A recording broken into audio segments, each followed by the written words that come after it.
cofio wan, da ni wedi dysgu gair newydd o'n do. Be di trout yn Gymraeg? British. Da iawn, da chi'n gallu deud efo'ch gilydd? British. Dysgu enwau pysgod lleol. A'r disgyblion yma yn Ysgol Godre'r Berwyn yn gwybod yn iawn mai British yw trout. Pysgodyn sy'n nofio mewn afonydd gerllaw. A chyn hir bydd rhai o'r British bychain yma yn ymuno â'r ai hun yn afon Tryweryn. Ond am y tro, dyma eu cartref nhw. Ddiorfa arbennig yn y dosbarth a'r plant yn gofalu amdanyn nhw gan ddysgu am gylch bywyd y pysgod. Dyn nhw wedi edrych ar ôl nhw ac weld os maen nhw'n tyfu bob dydd. Mae bod nhw'n tyfu reit sydyn.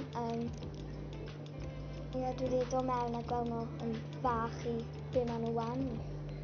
Dwi'n meddwl maen nhw wedi bod yn profiad da i'r plant ar y coridor gweld cylch bywyd yr British ac bydd o'n profiad arferchog i gadael nhw fynd nôl mewn i'r afon.